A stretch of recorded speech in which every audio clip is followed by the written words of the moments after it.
All right. We are solving questions under indices or what is normally called powers of numbers. But before we solve the questions, look at these basic things that you must know. For instance, a times a is a squared, and a into bracket a is the same as the a times a. It will also give you the same a squared. Good.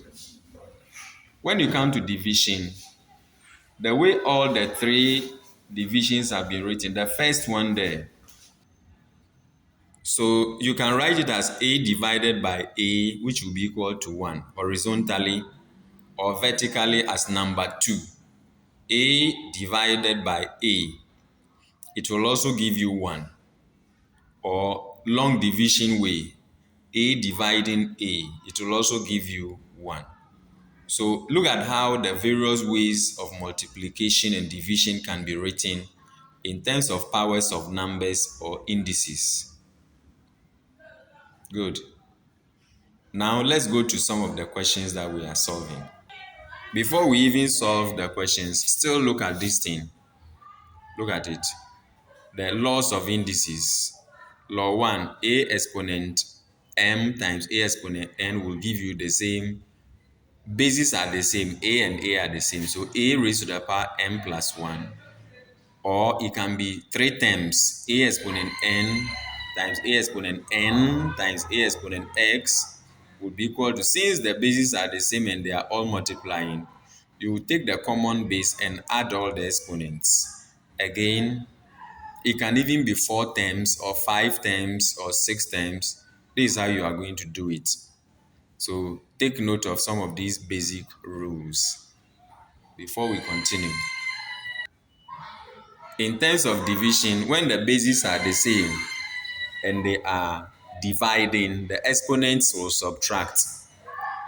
Then again, the terms can be three, like a exponent m divided by a exponent n times a exponent x. Bases are the same, a. So you take the common base, which is a exponent m minus n minus x.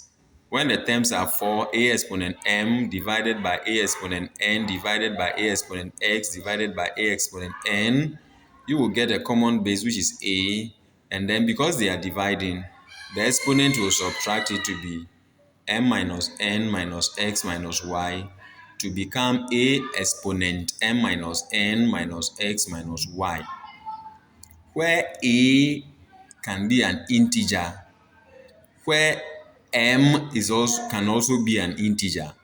In fact, these things are just illustrations, but they are all indeed integers. Integers, for that matter, numerals. Integers are negative and positive whole numbers, including 0. 0 is not a positive nor a negative numeral. 0 is neutral. All right. Now let's get to cover the questions that we have solved. If we look at 2a squared times 5a squared, we can separate them like the way we have done over there.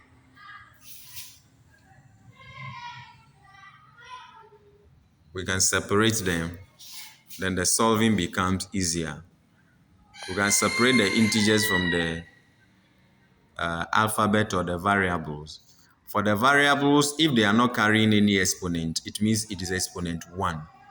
That is the basic rule we need to observe. This same solution can also be solved this way, in a simplified manner this way. Then this one is under division. You can separate the integers and you separate the variables or alphabets. Then you can come and solve it this way as well and get the same answer. This is under multiplication. So you can enjoy powers of numbers or indices. Enjoy them. This is another solution, and this is another solution. We can solve it in different ways in this manner. Good luck. You can go by this way. You can come with this approach and it will serve the same purpose. Good luck.